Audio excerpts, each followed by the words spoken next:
Diver finds child's bicycle 80 feet below, then spots something tied beside it. The water was darker than Marcus had expected. Even with his high-powered underwater lights cutting through the murky depths of Lake Thornfield, visibility dropped to maybe 15 feet on a good day. This wasn't the crystal-clear diving he'd grown accustomed to during his Caribbean shoots, but that was exactly why he was here. His latest documentary series, Forgotten Waters, focused on the hidden stories beneath America's overlooked lakes and rivers. Marcus Ellison adjusted his breathing regulator and checked his depth gauge, 75 feet and descending. The lake bed here was a graveyard of discarded fishing lures, beer cans, and the occasional lost anchor. Nothing particularly exciting for most people, but Marcus had learned that every submerged object told a story. His waterproof camera hung ready at his side, and his years of experience as a recreational diver had taught him to move slowly, methodically, letting the lake reveal its secrets. The locals in the small upstate New York town had been helpful enough when he'd asked about Lake Thornfield. "Good fishing," they'd said. "But nobody really swims much anymore." When pressed why, they just shrugged and mentioned something about the water being too cold, even in summer. Marcus had gotten the feeling there was more to it, but small-town people often kept their stories close to their chest. At 80 feet, his lights swept across something that made him pause. Metal. Rusted, but unmistakably manufactured. As he swam closer, the beam illuminated spokes, a chain, and what looked like a small frame. A bicycle. A child's bicycle, by the size of it.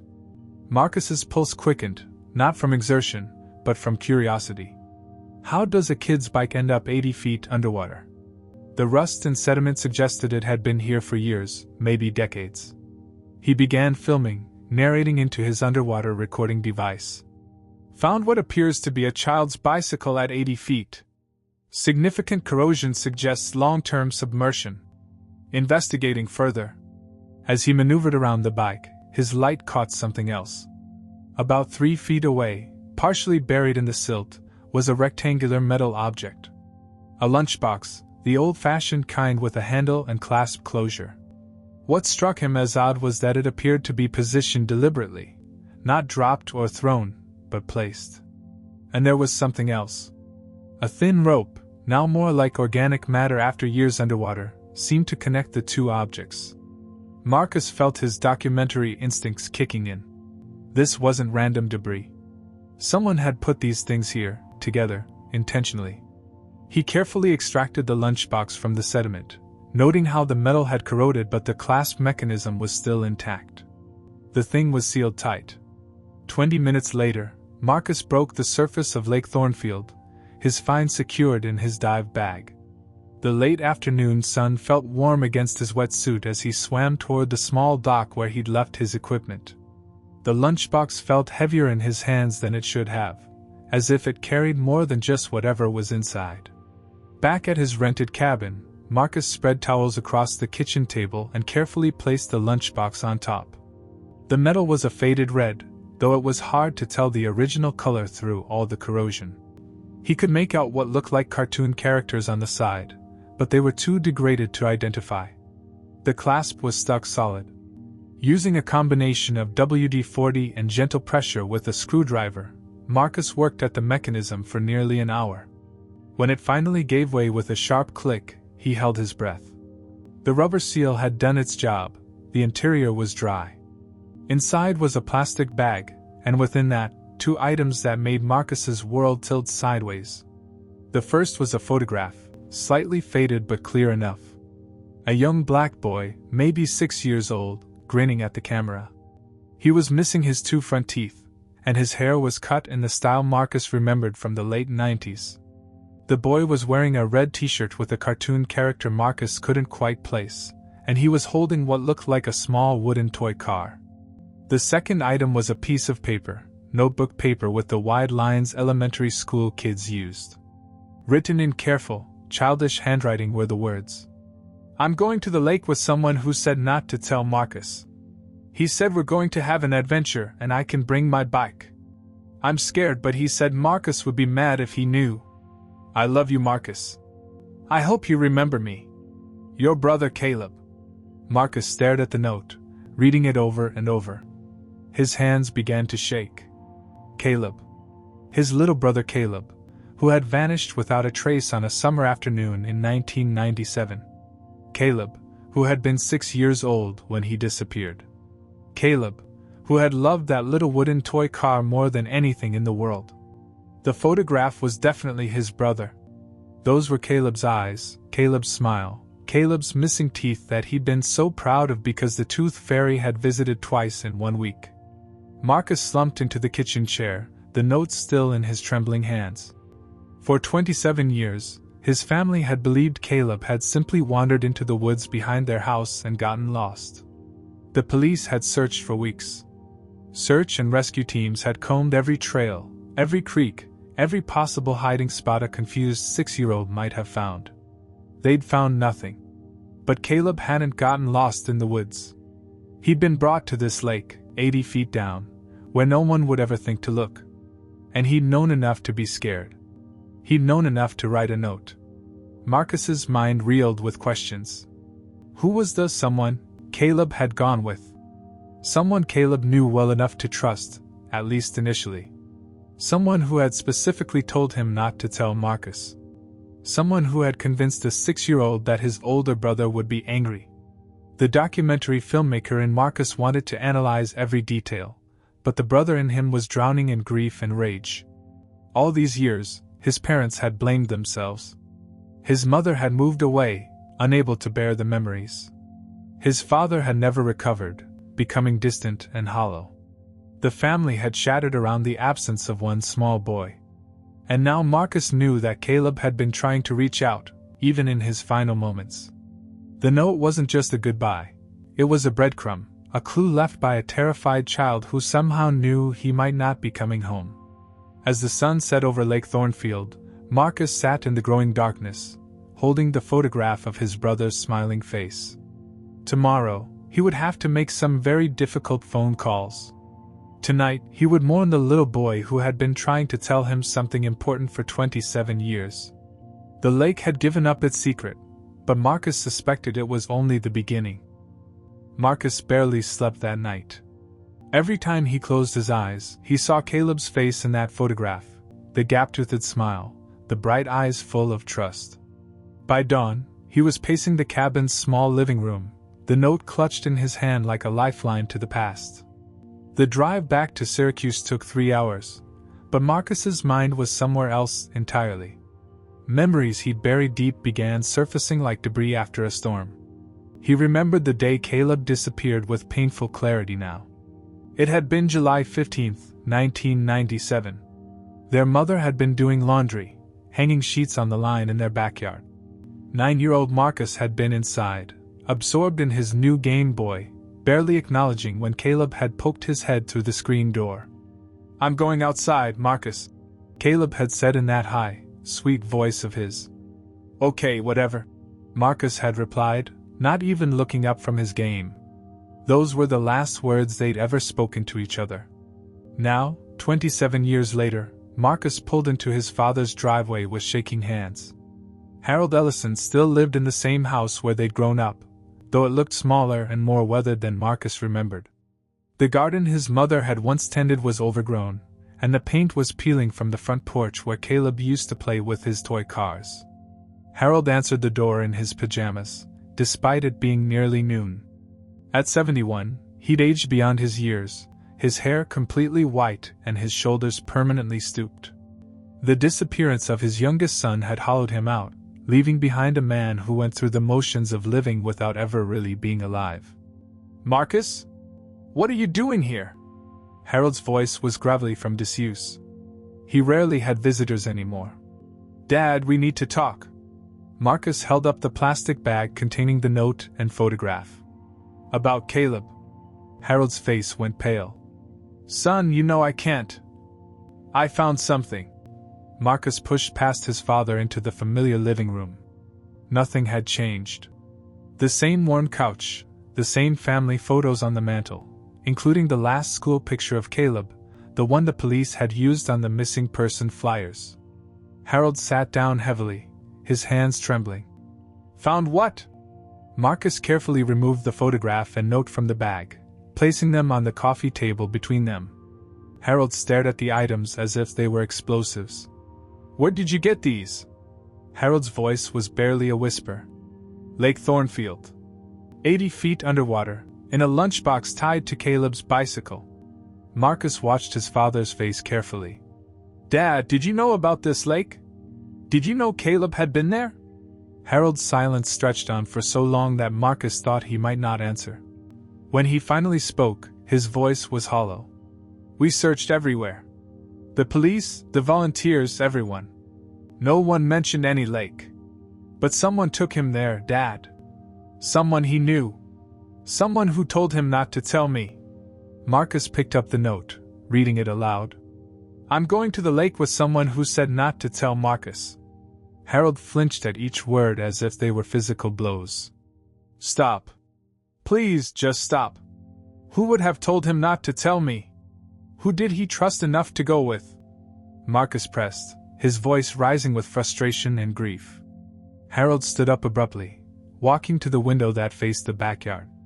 "I don't know. I swear to God, Marcus, I don't know." But something in his father's posture, the way he avoided eye contact, told Marcus there was more to this story. Before he could push further, his phone rang. It was his mother. "Marcus, honey, your father just called me," he said. Linda's voice broke. "He said you found something about Caleb?"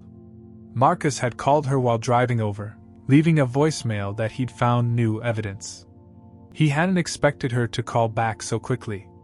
"Mom, I need you to think back to that summer. Who was around? Who was Caleb comfortable with?" There was a long pause. "Marcus, honey, you need to let this go. Sometimes the past is better left buried." "Better left buried?" Marcus's voice cracked. "Mom, he was 6 years old. He was scared, but he went with someone anyway. Someone he trusted. There were so many people who loved Caleb," Linda said, her voice tight with emotion. "The neighbors, your cousins, family, friends. He was such a trusting child. Too trusting." Marcus felt a chill run down his spine. "What do you mean, too trusting?" Another pause. I have to go, Marcus. I'm sorry, but I can't do this. Not again." The line went dead. Marcus stared at his phone, then at his father, who was still staring out the window with his back turned. "Dad, what is she not telling me?" Harold's shoulders sagged further. "Your mother went through hell when Caleb disappeared. We all did. She's built a life without those memories, and now you're asking her to relive the worst time of her life. But there's something else, isn't there? Something you're both not telling me." Harold finally turned around, and Marcus saw something in his father's eyes he'd never seen before. Guilt, deep and consuming. "Son, some stones are better left unturned." Marcus looked down at the note again, at his little brother's careful handwriting. Caleb had been trying to tell him something important, had been brave enough to leave a message even when he was scared. Marcus owed it to him to find out what had really happened. "Not this one, Dad. Not this one." 2 days later, Marcus returned to Lake Thornfield with a different purpose. This time, he wasn't looking for underwater stories. He was looking for answers from the people who lived above the surface.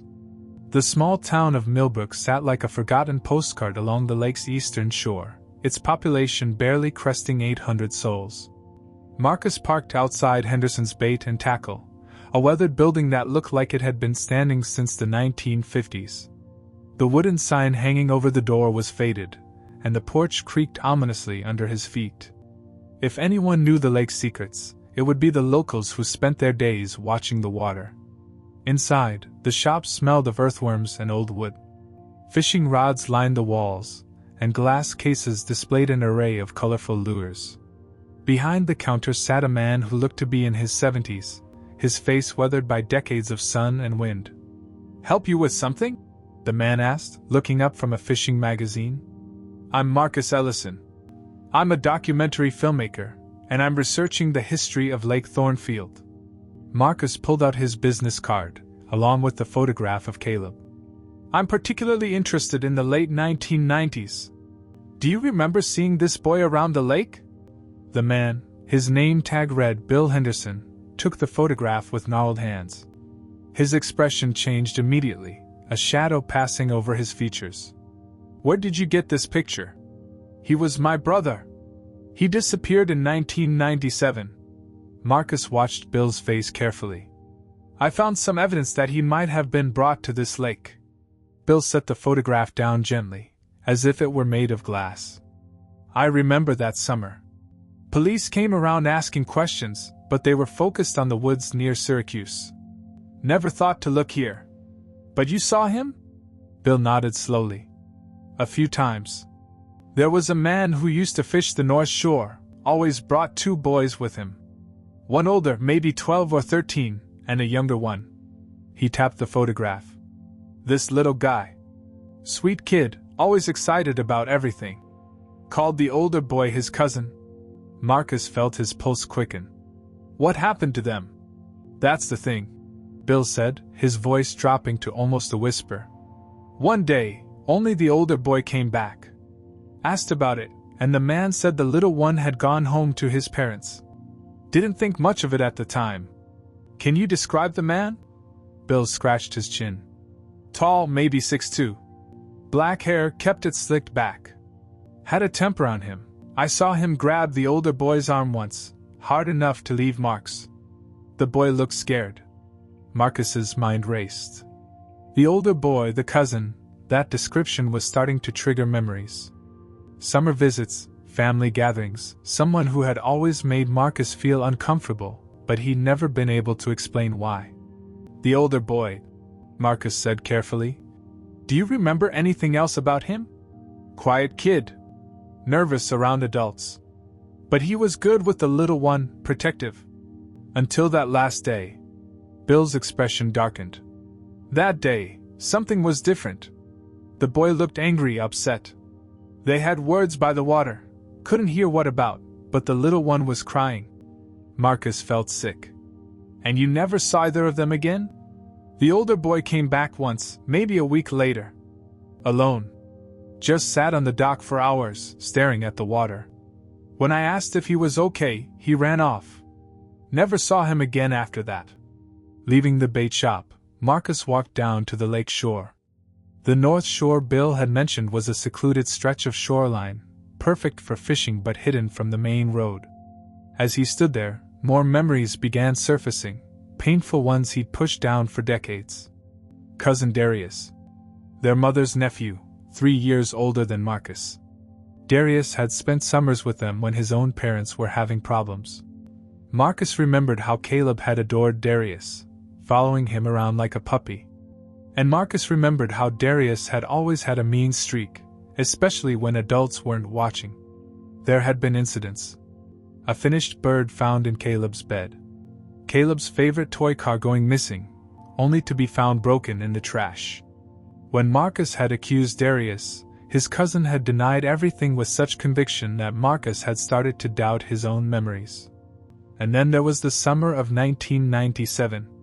Darius had been staying with them for 2 weeks before Caleb disappeared. Marcus remembered arguments between Darius and his parents, hushed conversations about behavioral problems and anger management. Most importantly, he remembered that Darius had been sent away to live with different relatives just days after Caleb vanished. At the time, everyone had assumed it was because of the family crisis. Now, Marcus wondered if there had been another reason. Standing by the lake where his brother had died, Marcus pulled out his phone and did something he hadn't done in 15 years. He searched for Darius Mitchell.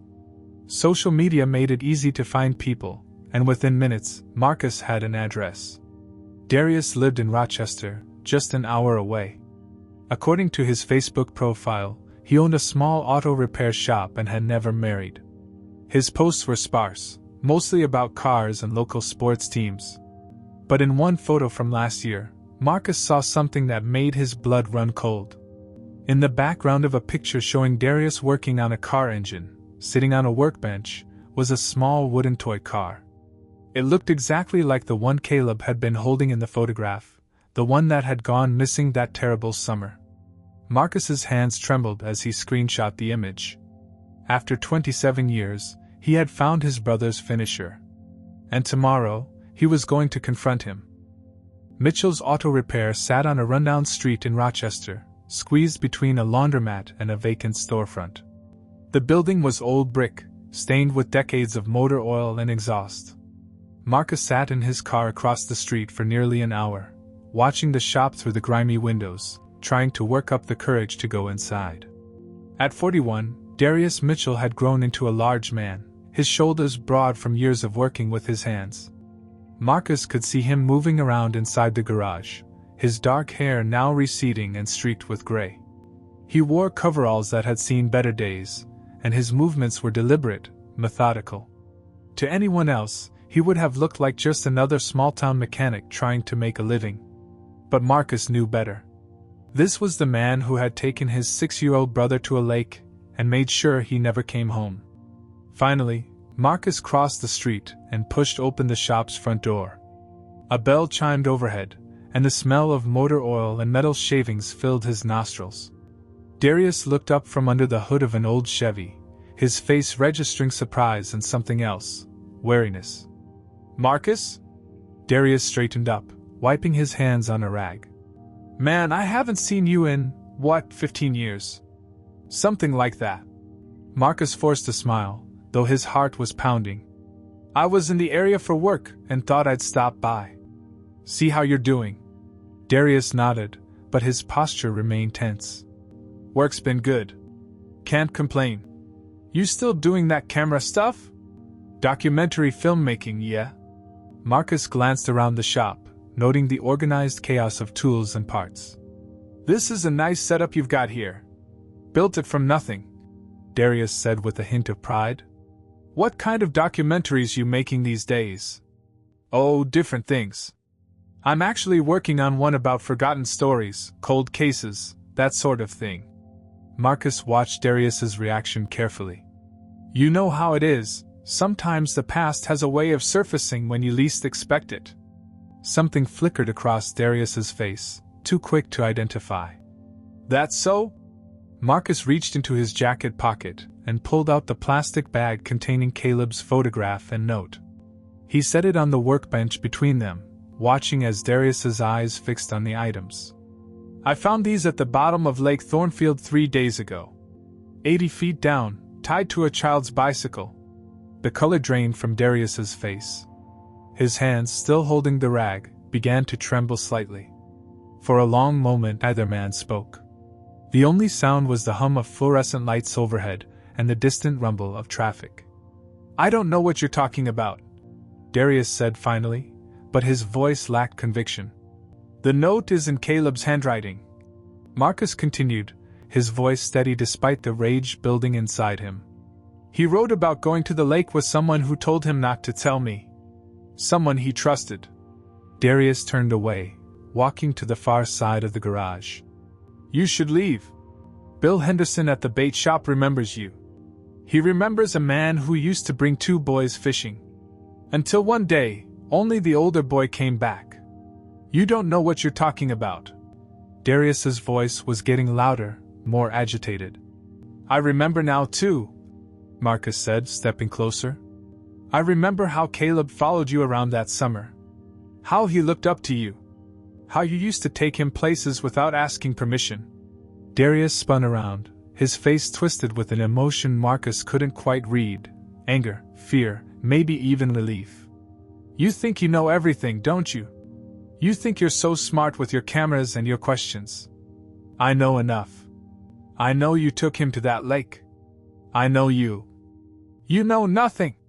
Darius shouted, his voice echoing off the concrete walls. "You have no idea what it was like. Perfect little Caleb, everyone's favorite. Your parents treated him like he was made of gold while the rest of us were just leftovers." Marcus felt sick. He was 6 years old. He was supposed to come back. Darius's voice cracked. "It was supposed to be a game, a prank. I was going to bring him home and tell everyone how I'd saved him from drowning. I was going to be the hero for once. But something went wrong." Darius collapsed onto a stool, his head in his hands. "He couldn't swim. I knew he couldn't swim, but I thought if I just pushed him in a little, scared him a little, he'd splash around and I'd pull him out. But the water was deeper than I thought, and he went under so fast. Marcus's vision blurred with tears and rage. You let him drown. I tried to save him. I jumped in after him, but I couldn't find him. The water was so dark, and he was so small. Darius looked up, his eyes red-rimmed. I searched for hours, Marcus. I swear I did. But he was gone. So you sank his bike. You made it look like he'd never been there. I panicked. I was 13 years old, and I'd just finished my little cousin. I didn't know what to do. Marcus stared at the man who had destroyed his family, who had stolen his brother's life and his parents' sanity. Part of him wanted to grab a wrench from the workbench and beat Darius to death with it. But another part of him, the part that remembered Caleb's gentle nature, knew that violence wouldn't bring his brother back. Why didn't you tell anyone? Why did you let us all believe he was lost in the woods? Darius's shoulders shook. Because I was a coward. Because I was more afraid of getting in trouble than I was of your family's pain. Every day for 27 years, I've lived with what I did. Every single day. Marcus walked toward the door, then stopped. You're going to confess. You're going to tell the police exactly what you just told me. And if I don't? Marcus turned back, his voice cold as winter. Then I'll make sure everyone knows what kind of man you really are. Starting with this documentary I'm making. That night, Marcus sat in his hotel room, staring at his phone. He should call the police, call his parents, call someone. But first, he needed to process what he'd learned. Caleb hadn't been finished in cold blood, he'd been finished by accident, by a jealous teenager who'd made a catastrophically stupid decision. It didn't make it better. It didn't bring Caleb back. But it explained the 27 years of guilt and secrecy that had poisoned his family. Around midnight, Marcus heard a soft knock at his door. When he opened it, no one was there. But sitting on the doormat was a small wooden toy car, painted red and blue, with tiny wheels that still turned after all these years. Caleb's car. The one from the photograph, the one that had gone missing that terrible summer. Marcus picked it up with trembling hands, and for the first time in 27 years, he felt like his little brother was trying to tell him something. Not through a note this time, but through the return of something precious that had been stolen. It wasn't an apology, but it was acknowledgement. 3 weeks later, Marcus stood at the shore of Lake Thornfield with a small crowd gathering behind him. Word had spread through Millbrook about what he'd found beneath the water, and about the memorial he was planning. The local newspaper had run a story, and somehow it had been picked up by regional news outlets. What had started as a private moment of remembrance had become something larger. Marcus had spent those 3 weeks in a strange limbo. Darius had kept his word and confessed to the police, but the legal proceedings would take months. The confession had brought some closure, but it had also opened old wounds that Marcus wasn't sure would ever fully heal. The memorial was simple but meaningful. Marcus had carefully cleaned Caleb's rusted bicycle and mounted it on a small concrete stand at the water's edge. The chain had been too corroded to save, but the frame and wheels were intact enough to be recognizable. Beside it, he placed a weatherproof display case containing the laminated photograph and note, Caleb's last words, preserved for anyone who wanted to understand what had happened here. As people began to arrive, Marcus was surprised by how many came. Bill Henderson from the bait shop was there, along with several other longtime residents who remembered the summer of 1997. There were families with children, drawn perhaps by the tragedy of a life cut short. A few reporters lingered at the edges, respectfully keeping their distance. Pastor Williams from the Methodist church in town had agreed to say a few words. He was a kind man in his 60s who had heard Marcus's story and been moved by it. Sometimes, he had told Marcus during their planning conversation, the Lord uses the deepest waters to bring the most important truths to light. Marcus was arranging flowers around the memorial when he heard a familiar voice behind him. Is there room for one more? He turned to see his father, Harold, standing awkwardly at the edge of the gathering. The old man looked friendlier than Marcus remembered, but his eyes were clearer than they'd been in years. He was holding a small bouquet of yellow roses, Caleb's favorite color. "Dad?" Marcus felt his throat tighten. "I didn't think you'd come. I almost didn't," Harold admitted, walking slowly toward the memorial. "I've spent 27 years trying to forget this pain. But you're right, some stones shouldn't be left unturned." They stood together in silence for a moment, father and son, looking at the memorial to the boy who had connected them and whose loss had driven them apart. "I knew," Harold said quietly, so only Marcus could hear. "Not the details, but I knew something wasn't right about Darius. The way he acted after Caleb disappeared, the way he couldn't look anyone in the eye. I should have pressed harder, should have asked more questions. Dad, you couldn't have known. I was his father. I should have known." Harold's voice cracked. "I should have protected him better. I should have protected both of you." Marcus put his arm around his father's shoulders, feeling how thin and fragile the old man had become. "We all should have done things differently."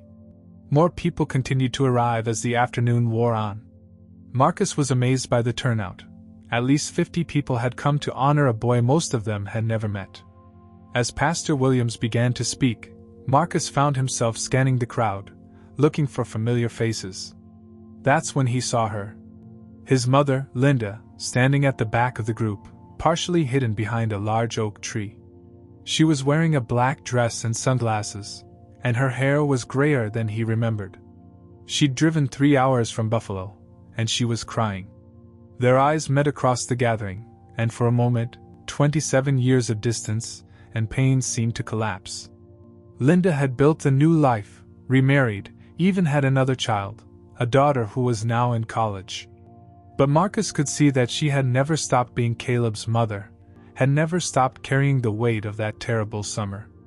After the service, as people began to drift away, Linda approached the memorial. She knelt beside the bicycle and placed her hand on the small handlebars, the same handlebars Caleb had gripped with his 6-year-old hands. "I'm sorry, baby," she whispered, her voice barely audible. "Mommy's so sorry she couldn't keep you safe." Marcus and Harold joined her, the three of them forming a circle around the memorial. For the first time since Caleb's disappearance, they were together as a family again, broken, changed, but still connected by love and loss. "He knew we loved him," Marcus said softly. "Even at the end, he knew."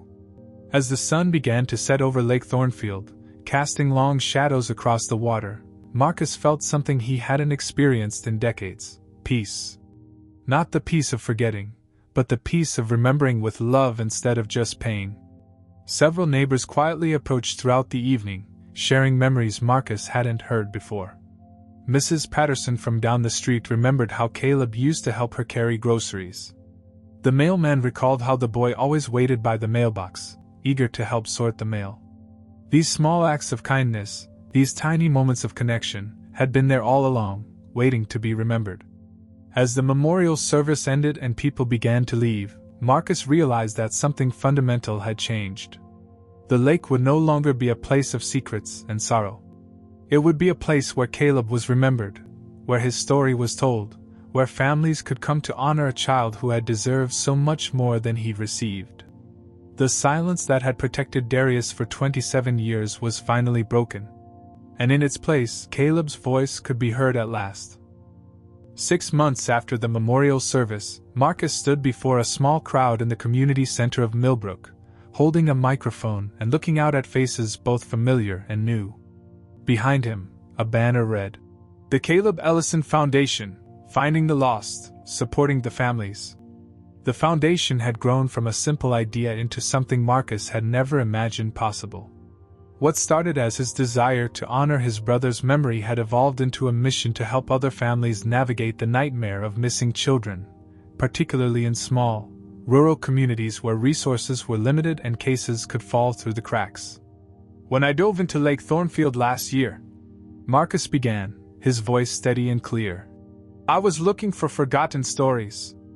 I never expected to find my own family's greatest tragedy, or to discover that sometimes the most important stories are the ones that have been deliberately hidden." In the front row sat Harold and Linda, together for the first time in 15 years. They weren't reconciled as a couple. Too much time and pain had passed for that. But they had found their way back to being partners in grief and, slowly, in healing. Beside them sat Linda's teenage daughter, Sarah, the half-sister Caleb would never meet but who had insisted on being involved in the Foundation's work. The Caleb Ellison Foundation will focus on 3 key areas. Marcus continued, clicking to his first slide. Search technology for underwater recovery, family support services for long-term missing persons cases, and advocacy for better communication between law enforcement agencies in different jurisdictions. Marcus had learned, through painful research, that Caleb's case wasn't unique.